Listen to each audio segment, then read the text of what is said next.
আসসালামু আলাইকুম, আমি Mohammad Musliuddin, Chittagong medical college MBBS 59 batch.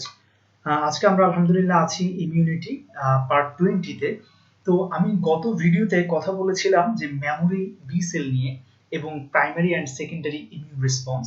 তো আজকে আমি একটু মেমোরি টি সেলটা নিয়ে একটু ব্রিফ করি। সেটা হলো, দেখেন এগুলো আমরা আগে কথা বলেছিলাম। তাহলে প্যারাকর্টিক্যাল এরিয়াতে এই যে ডেনড্রাইটিক সেল আসলো একটা ফরেন অ্যান্টিজেন নিয়ে, এটা হলো ফরেন অ্যান্টিজেন শর্ট পেপটাইড এবং এটাকে MHC2 পেপটাইড কমপ্লেক্স ভাবে সে প্রেজেন্ট করলো। এই যে এটা হলো আমাদের CD4 টি সেল। ওকে, এটা হলো CD4 টি সেল। ওর কাছে যখন প্রেজেন্ট করবে তখন ওদের মধ্যে সিগন্যালিং হবে। সিগন্যালিং হলে এই CD4 টি সেলটা অ্যাক্টিভেটেড হবে এবং তখন ইন্টারলিউকিন 2 রিলিজ করে সেটা আবার এই সেলের উপরে কাজ করবে অটোক্রাইন ফ্যাশনে। তখন সে অনেকগুলো সেল ডিভিশন করে, মাইটোটিক সেল ডিভিশন করে ক্লোনাল এক্সপেনশন করবে।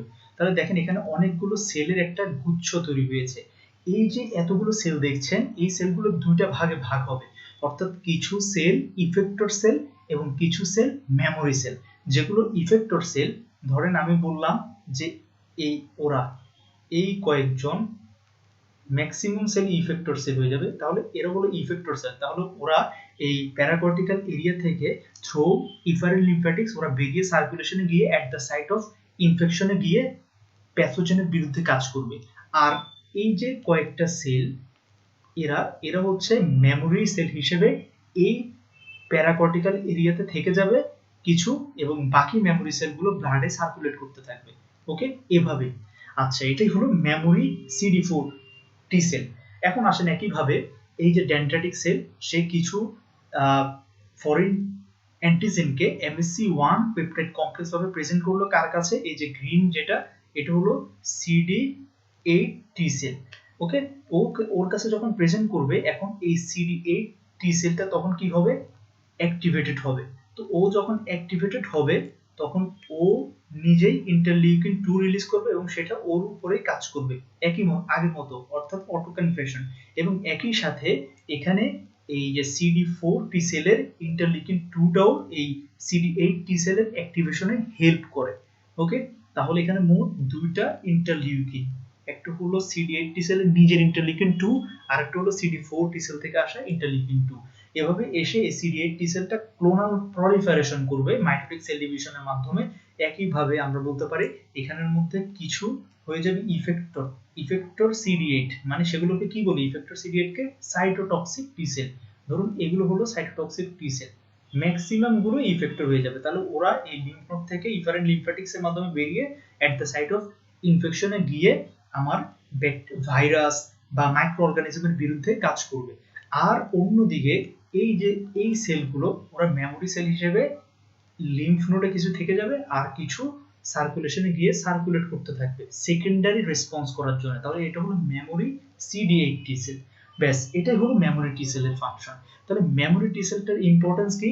দেখেন, পরবর্তীতে যখন আবার এই ডেনড্রাইটিক সেল একই অ্যান্টিজেন নিয়ে আসবে, তখন এই যে মেমোরি টি সেলটা, এই যে মেমোরি CD4 টি সেল, ও এই অ্যান্টিজেনটা পাওয়ার সাথে সাথে ও আগের চাইতে অনেক দ্রুত, অনেক বেশি সংখ্যক সেল ডিভিশন করে অনেক বেশি ইফেক্টর CD4 টি সেল তৈরি করবে। যাতে যত বেশি ইফেক্টর CD4 টি সেল তৈরি হবে তত দ্রুত আমি মাইক্রো অর্গানিজমকে প্রিভেন্ট করতে পারবো।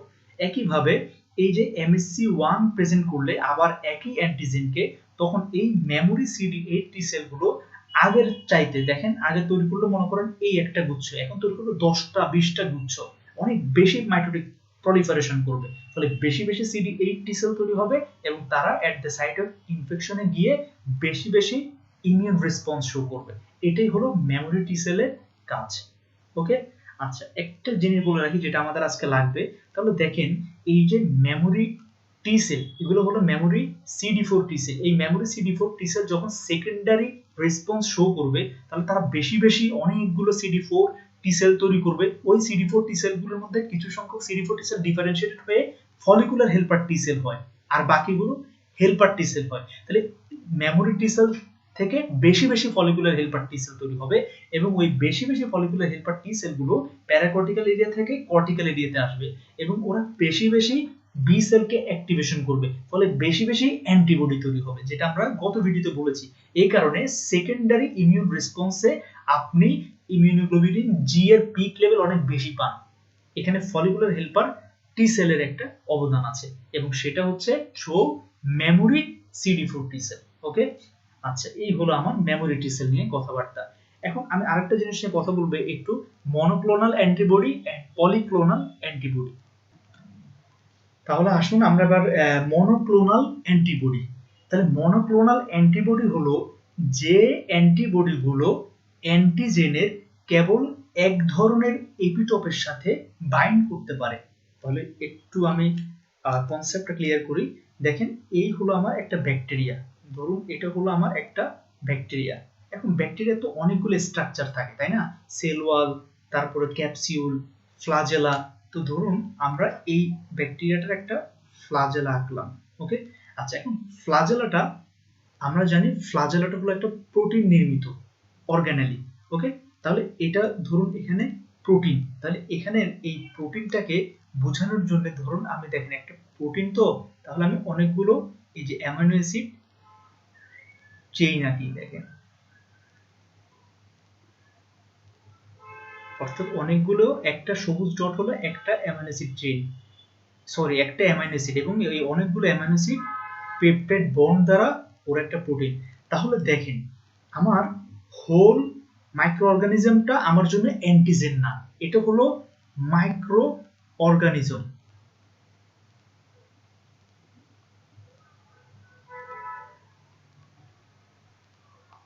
ওকে, আর ওর এই ফ্লাজেলা প্রোটিন নির্মিত, এটা হলো আমার জন্য অ্যান্টিজেন। কেন?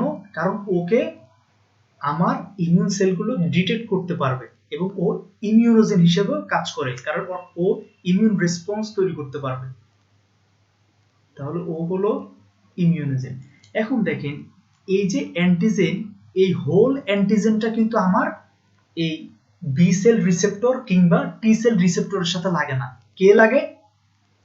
দেখেন একটু, এই যে এত বড় একটা প্রোটিন, ওর মধ্যে ধরেন এই তিনটে অ্যামাইনো অ্যাসিড, শুধু এই তিনটে অ্যামাইনো অ্যাসিড আমার বি সেলের যে রিসেপ্টর অর্থাৎ ইমিউনোগ্লোবুলিন এম অথবা টি সেল রিসেপ্টর, ধরেন আমি এই একটা অ্যান্টিবডি দিয়ে বুঝাচ্ছি এই। তাহলে দেখেন, এই যে অ্যান্টিবডির সাথে লাগলো অনলি এই তিনটে অ্যামাইনো অ্যাসিড, তাহলে এই তিনটে অ্যামাইনো অ্যাসিড আমার জন্য হলো এপিটপ।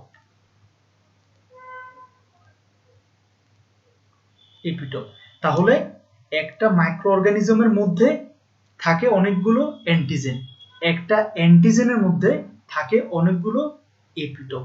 M I clear? আচ্ছা, এখন ধরেন এই অ্যামাইনো অ্যাসিড সিকোয়েন্সগুলো এক ধরনের, আবার এই তিনটে অ্যামাইনো অ্যাসিড সিকোয়েন্স আরেক ধরনের, অর্থাৎ অ্যালানিন, প্রোলিন, এভাবে বিভিন্ন সিকোয়েন্স হতে পারে। এখন এই অ্যামাইনো অ্যাসিড সিকোয়েন্স এখানে যে চারটা আছে ওদেরকে ধরবে আরেকটা অ্যান্টিবডি, ধরেন এই যে এটা হলো আরেকটা অ্যান্টিবডি। তাহলে দেখেন, একটা অ্যান্টিজেনে আমি কয়টা এপিটপ পেলাম? এখানে দেখালাম দুইটা, এটা একটা এপিটপ, আবার এটা একটা এপিটপ। ওকে, তাহলে যে অ্যান্টিবডি গুলো কেবল এক ধরনের এপিটপের সাথে বাইন্ড করে ওরা হলো মনোক্লোনাল অ্যান্টিবডি। তাহলে আমার এই যে লাল অ্যান্টিবডিটা একটা মনোক্লোনাল অ্যান্টিবডি, আবার এই যে আকাশী কালারের এখানে যে অ্যান্টিবডিটা আঁকলাম সেটা আরেক ধরনের মনোক্লোনাল অ্যান্টিবডি। ওকে, কারণ দুই ধরনের এপিটপের সাথে বাইন্ড করছে, আর অ্যান্টিবডির যে অংশটুকু বাইন্ড করছে সেটাকে বলছি প্যারাটপ, আর অ্যান্টিজেনের যে অংশের সাথে বাইন্ড করছে সেটা হলো এপিটপ।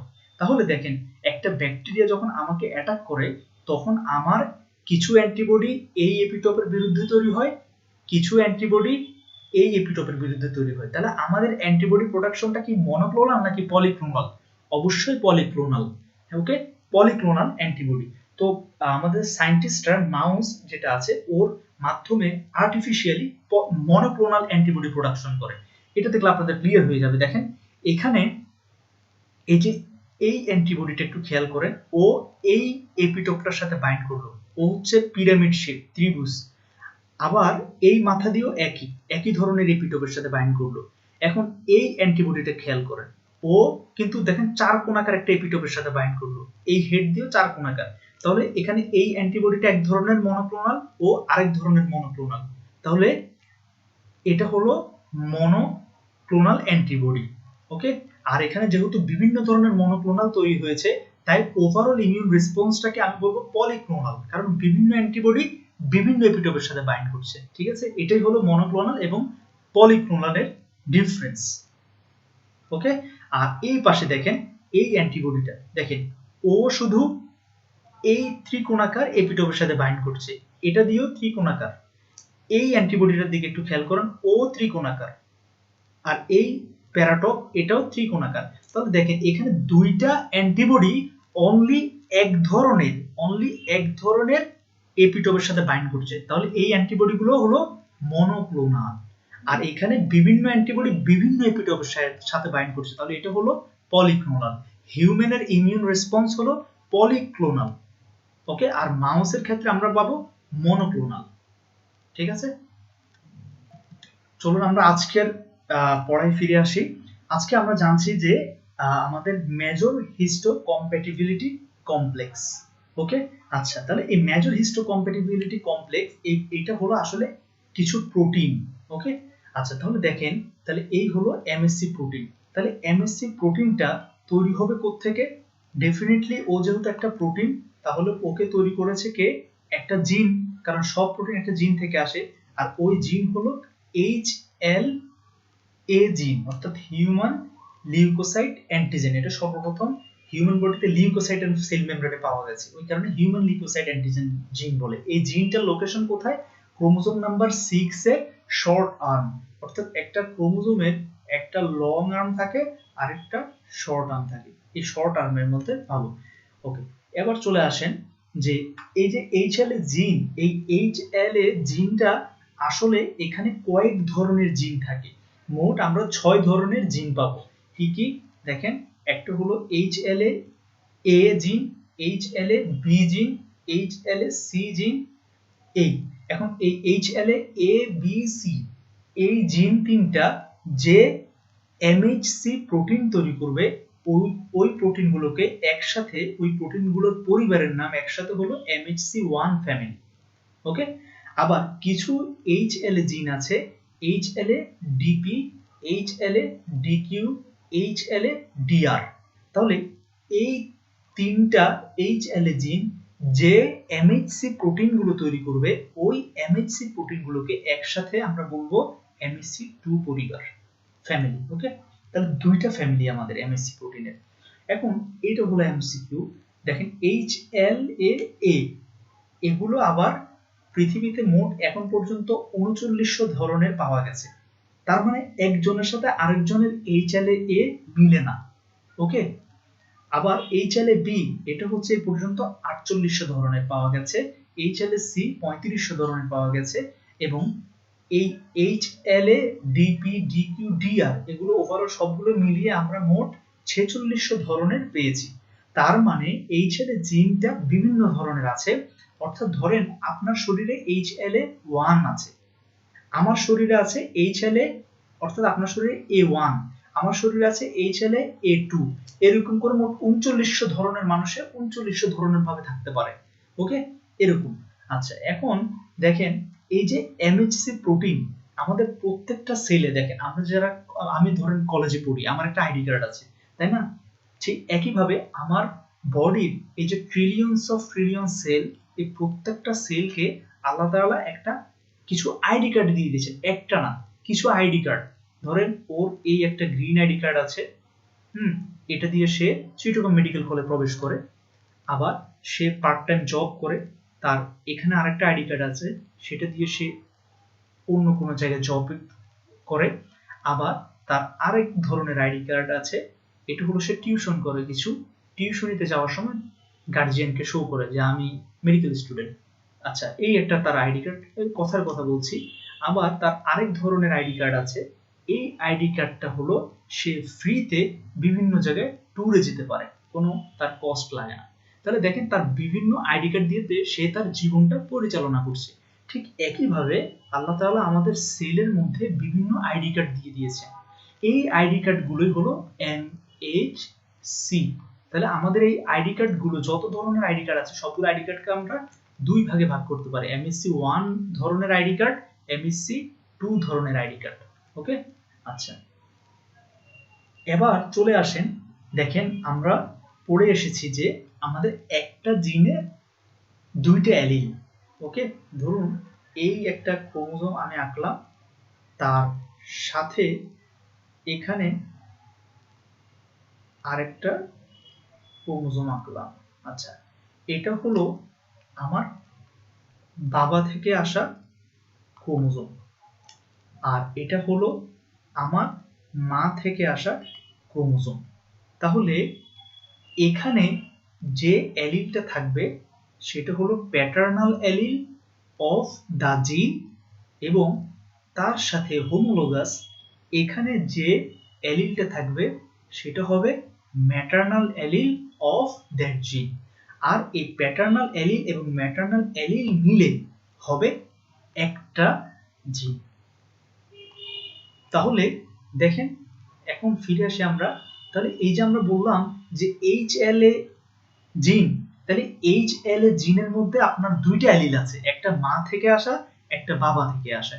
HLA-B এর মধ্যে দুইটা অ্যালিল, একটা মায়ের একটা বাবার।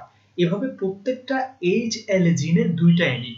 এখন আমরা জানি যে আমাদের নরমালি জিনগুলো হলো কি ডমিনেন্ট, অর্থাৎ ইউজুয়ালি বাবার জিনটা, বাবার অ্যালিলটা ডমিনেন্ট হয়। যেমন যদি বাবা RH পজিটিভ হয়, মা RH নেগেটিভ হয়, তাহলে বাচ্চা কোন রক্ত বিশিষ্ট হবে? RH positive. অর্থাৎ মায়ের যে এই যে RH নেগেটিভ, ওই অ্যালিলটা প্রকাশিত হয়নি সোজা ভাষায়, তাহলে একটা ডমিনেন্ট আর একটা সাপ্রেসড।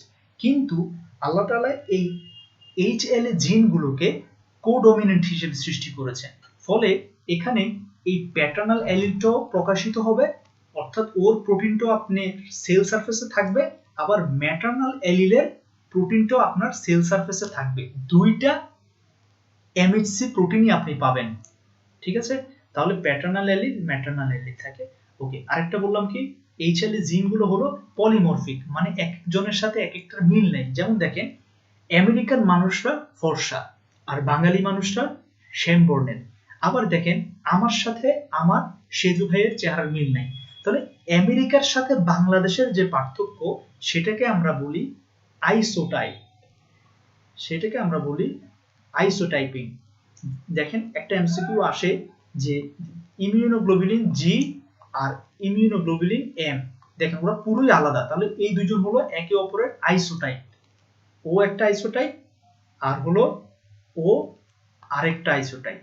আবার এই ইমিউনোগ্লোবুলিন জি এর মধ্যে কয়েকটা টাইপ আছে, একটা হচ্ছে G1, G2, G3, G4, এই চারটাই পাওয়া যায়। তাহলে এই যে G1, 2, 3, 4 ওরা নিজেরা আবার আলাদা আলাদা, এটা হলো অ্যালোটাইপ, এটা হলো অ্যালোটাইপ। তাহলে আমেরিকান আর বাংলাদেশি সেটা হলো আইসোটাইপ, বাংলাদেশিদের মধ্যে আবার এক একজন এক এক রকম, সেটা হলো অ্যালোটাইপ। এই বিষয়গুলোকে বলছি পলিমরফিক। তাহলে একজনের HLA জিনের সাথে আরেকজনের HLA জিন মিল নেই। এবার চলে আসেন HLA জিন এক্সপ্রেশন, সেটা আমরা বললাম কোডমিনেন্ট, অর্থাৎ both paternal and maternal allele expressed হবে। এখন দেখেন আমাদের এই যে HLA জিন থাকে, হ্যাঁ, একটা ক্রোমোজোম, এইটা হলো প্যাটার্নাল ক্রোমোজোম, এটা হলো ম্যাটার্নাল ক্রোমোজোম।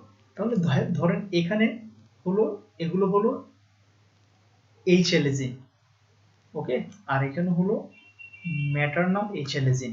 এখন এই HLA জিনের পাশাপাশি কিছু অন্যান্য মাইনর জিন থাকে, সেই মাইনর জিনগুলো, তাহলে যেহেতু সেগুলো মাইনর জিন, এক ধরনের জিন, তাহলে ওরাও অবশ্যই প্রোটিন তৈরি করবে, কিন্তু যেহেতু মাইনর জিন তাহলে ওই প্রোটিনগুলোকে বলছি মাইনর অ্যান্টিজেন, এবং এই মাইনর অ্যান্টিজেন গুলো আমাদের বডিতে ইমিউন রেসপন্স সৃষ্টি করতে পারে। অর্থাৎ ধরেন আপনার মেজর HLA জিনের সাথে আমার মেজর HLA জিন অলমোস্ট প্রায় মিলে গেছে, হুবহু তো মিলবে না, কিন্তু তারপরও আমি যদি আপনাকে একটা কিডনি দেই, কিন্তু তারপর আপনাকে ইমিউনোসাপ্রেশন ড্রাগ নিতে হবে। কেন?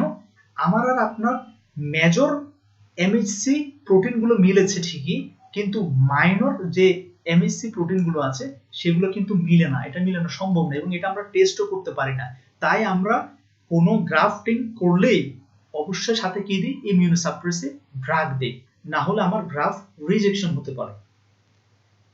এবার আসেন আমরা চলে আসি এই বিষয়টা দেখেন। তাহলে আমরা বললাম এমএসসি আমাদের কয় ধরনের আছে, এমএসসি দুই ধরনের ফ্যামিলি, কিছু আছে এমএসসি 1 ফ্যামিলি, ওটাকে আমরা বলছি ক্লাস 1 এমএসসি, আর কিছু আছে আমাদের এমএসসি 2 ফ্যামিলি অর্থাৎ ক্লাস 2 এমএসসি।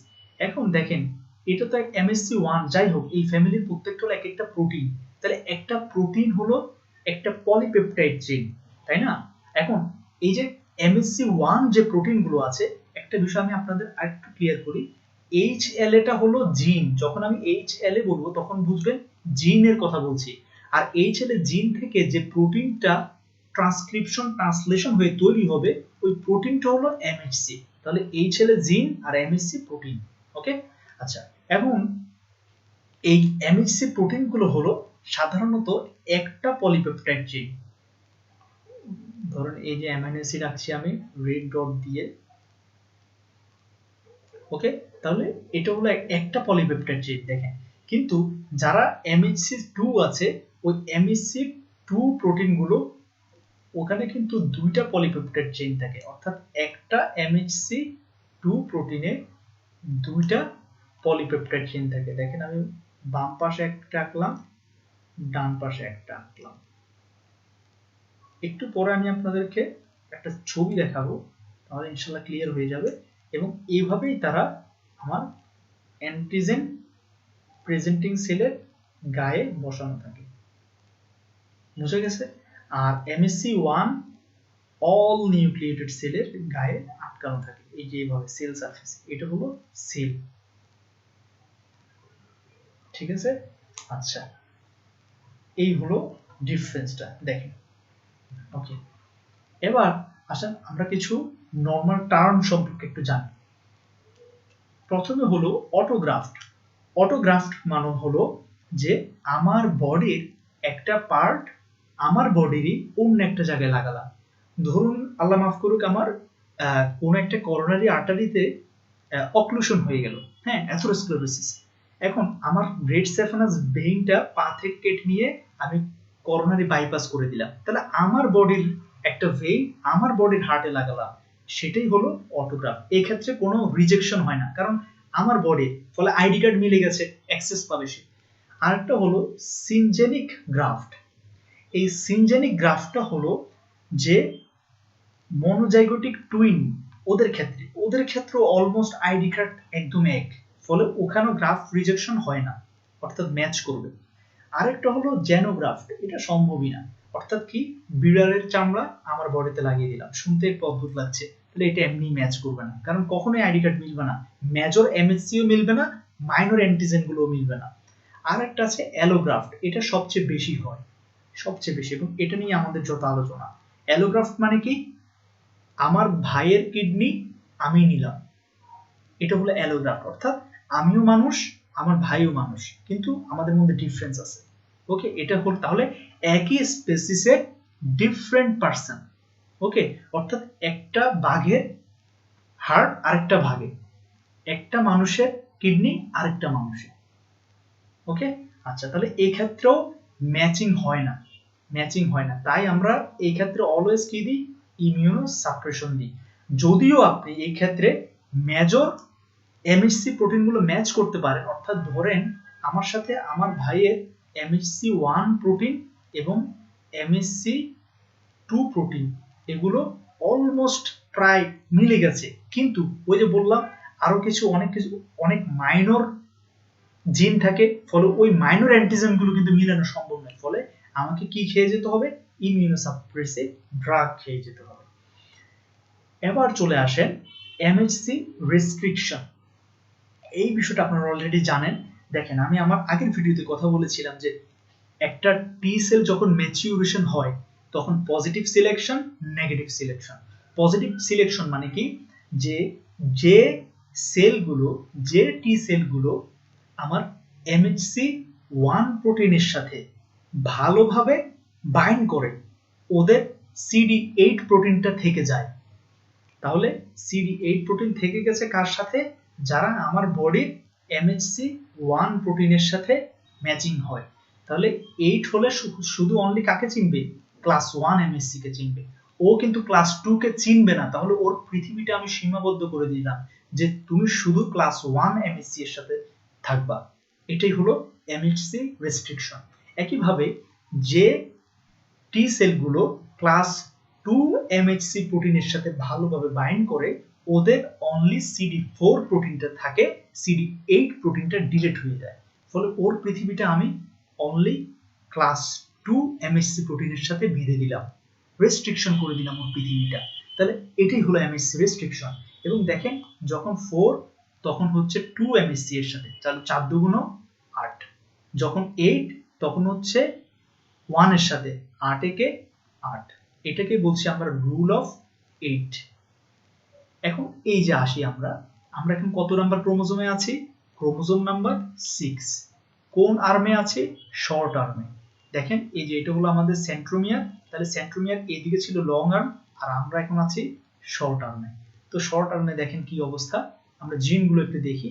এই যে এটা হলো HLA জিনের লোকাসটা। অ্যাকচুয়ালি এখানে একটা জিন না, অনেকগুলো জিন থাকে। দেখেন এটাকে আমরা যদি একটু আরো এক্সপ্যান্ড করি, এক্সপ্যান্ড করলে আমরা দেখেন কি দেখতে পাই, এই যে HLA A, HLA B, HLA C, তিনটা জিন, এবং এই তিনটা জিনকে একসাথে বলছে ক্লাস 1 HLA জিন, এবং এদের থেকে তৈরি হবে ক্লাস 1 MHC প্রোটিন। এবং এই পাশে চলে আসেন, HLA DP জিন, HLA DQ জিন, HLA DR জিন। তাহলে এই তিনটে HLA জিনকে একসাথে বলছি ক্লাস 2 HLA জিন, এবং এদের থেকে তৈরি হবে ক্লাস 2 MHC প্রোটিন। এখন আমি কি বললাম, তাহলে এটা ধরুন আমার বাবার ক্রোমোজোমটা, তাহলে একইভাবে আমার মায়ের ক্রোমোজোম আছে এখানে, তাহলে এই হলো মায়ের ক্রোমোজোমটা, ধরুন এখানে হলো মায়ের ক্রোমোজোম। তাহলে HLA এখানে হচ্ছে বাবার প্যাটার্নাল অ্যালিল, ঠিক একইভাবে এখানে ম্যাটার্নাল অ্যালিল। এখানে বাবার HLA-C, এখানে মায়ের HLA-C, এখানে বাবার HLA-B, এখানে মায়ের HLA-B, এভাবে দুটো দুটো অ্যালিল থাকে। ওকে, আচ্ছা, ঠিক একইভাবে এই পাশেও হবে। এখন চলে আসেন, এটা আমি উইকিপিডিয়া থেকে নিয়েছি, খুবই সুন্দর একটা ফিগার। এটা হলো দেখেন এখানের মধ্যে, এই যে এটা হলো আমার একটা সেল, হ্যাঁ এটা আমার একটা সেল। এই সেলের মধ্যে এটা হলো সেল মেমব্রেন। ওকে, সেল মেমব্রেন। এখন দেখেন এই যে এটা হলো তার, এই যে ক্রোমোজোমের মধ্যে জিনটা দেখছি আমরা, দেখেন তাহলে এই যে HLA এর ম্যাটার্নাল অ্যালিল, আর এখানে আছে HLA এর প্যাটার্নাল অ্যালিল, এখানে HLA-C এর ম্যাটার্নাল প্যাটার্নাল, এভাবে এই যে দেখেন প্রত্যেকটা দুইটা দুইটা অ্যালিল। তাহলে এটা একটা জিন দুইটা অ্যালিল, এটা একটা জিন দুইটা অ্যালিল, এটা একটা জিন দুইটা অ্যালিল, এভাবে। এবার চলে আসেন, তাহলে ওদের থেকে তৈরি হবে ট্রান্সক্রিপশন, তারপরে ট্রান্সলেশন, একটা প্রোটিন, ওই প্রোটিনটা চলে আসলো সেল সারফেসের বাইরে এসে ও লেগে আছে, আইডি কার্ড গলায় ঝুলিয়ে রাখছে। আচ্ছা, এখন দেখেন এই যে দেখেন ওদের মধ্যে একটা পলিপেপটাইড চেইন, দেখেন এই একটা পলিপেপটাইড চেইন, দেখেন ওদের প্রত্যেকটা একটা পলিপেপটাইড চেইন।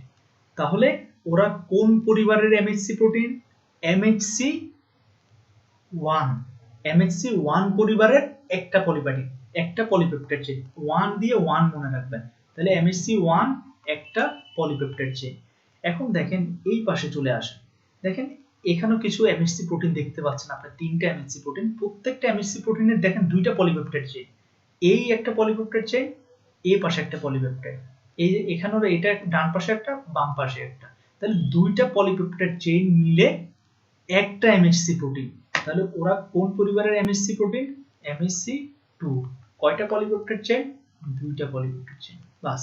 তাহলে এই যে দেখেন আমি বললাম না, একটা আইডি কার্ড মেডিকেল কলেজে ঢোকার জন্য, একটা হচ্ছে ট্যুরে যাওয়ার জন্য, একটা টিউশনি করানোর জন্য, একটা পার্ট টাইম জব করার জন্য, এই যে এই বিভিন্ন আইডি কার্ড ও এই সেলটা তার গলায় সেল মেমব্রেনে লাগিয়ে রেখেছে। এবং এদের কারণে ওদেরকে CD4 টি সেল এবং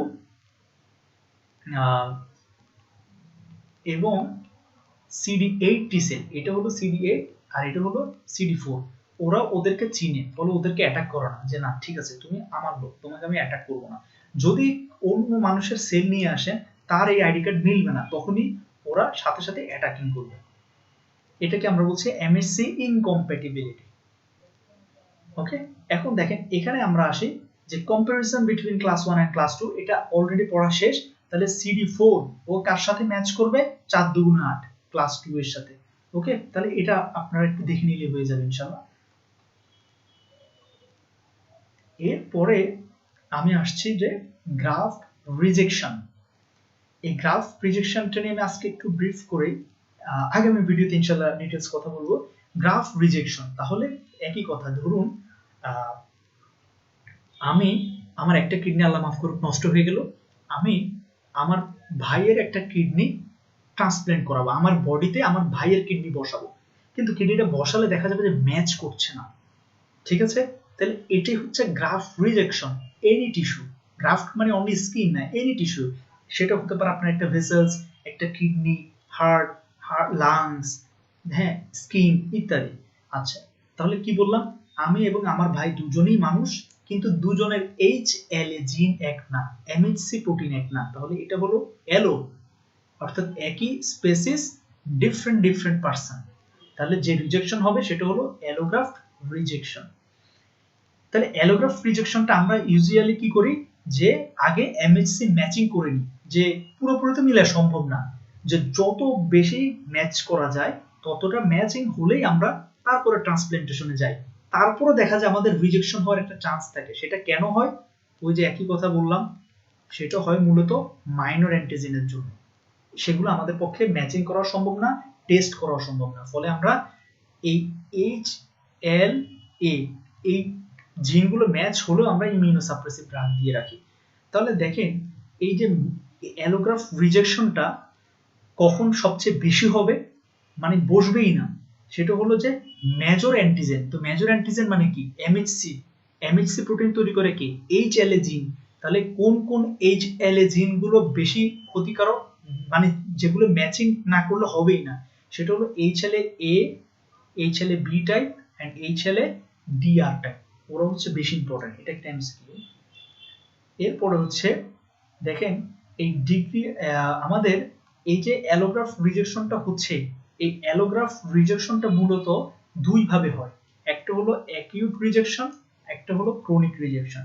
অ্যাকিউট রিজেকশনটা হলো ফিউ ডেজ টু উইকস, আর ক্রনিক রিজেকশনটা হলো few months to years. Acute রিজেকশনটা হয় ইউজুয়ালি ভাস্কুলার অক্লুশনের জন্য, এটা আমি কালকে কথা বলবো ইনশাআল্লাহ। আর ক্রনিক রিজেকশনটা হয় ইউজুয়ালি ব্লাড ভেসেলসের, অর্থাৎ যার কিডনি নিয়েছেন, ধরেন আমার ভাইয়ের কিডনি আমি নিলাম, ওই আমার ভাইয়ের কিডনির যে এফারেন্ট আর্টারিওলস ইফারেন্ট আর্টারিওলস আছে, সেগুলোর মধ্যে ধীরে ধীরে অ্যাথেরোস্ক্লেরোসিস হয়ে যাবে, ফলে ওই কিডনি ব্লাড সাপ্লাই পাবে না এবং সে নেক্রোসিস হয়ে যাবে। আর অ্যাকিউট রিজেকশন হচ্ছে এফারেন্ট আর্টারিওল ইফারেন্ট আর্টারিওল গুলো within few days to weeks এর মধ্যে থ্রম্বোসিস হয়ে সেখানে ব্লক হয়ে যাবে।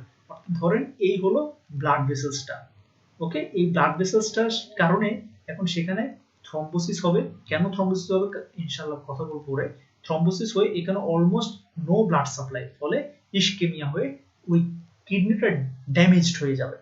এখন অ্যাকিউট রিজেকশন যেটা বললাম, এই অ্যাকিউট রিজেকশনটা আবার দুই ভাবে হয়, primary reaction and accelerated reaction.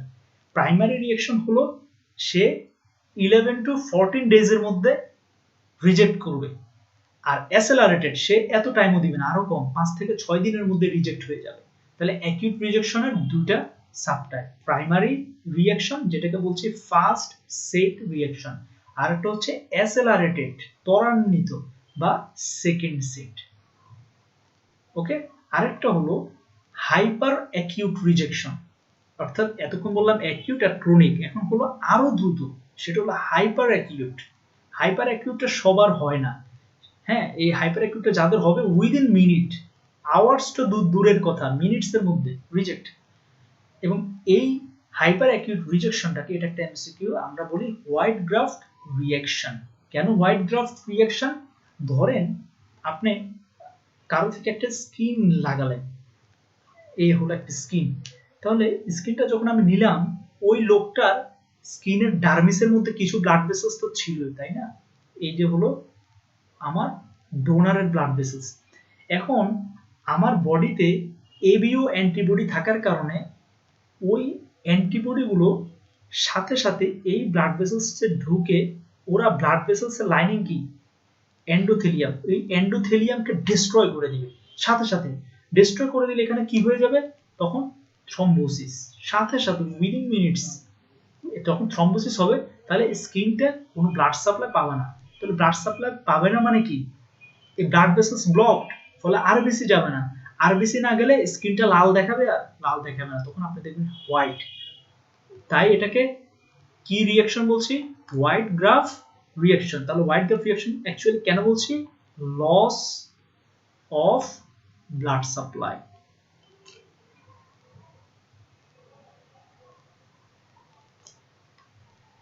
ওকে, আজকে এতটুকু থাকুক। আর এটা একটু জেনে রাখি যে হাইপার অ্যাকিউট রিজেকশনটা একটু আগে বললাম, অ্যান্টি এবিও অ্যান্টিবডি প্রেজেন্ট থাকলে, আগে থেকেই প্রিফর্ম, কার মধ্যে প্রেজেন্ট থাকবে, রিসিপিয়েন্ট, রিসিপিয়েন্টের ব্লাডে এই অ্যান্টি এবিও থাকলে সে ডোনারের গ্রাফটে ব্লাড ভেসেলসকে থ্রম্বোসিস করে দিবে সাথে সাথে। ওকে, সবাই ভালো থাকবেন, আবারও দেখা হবে ইনশাআল্লাহ। আল্লাহ হাফিজ।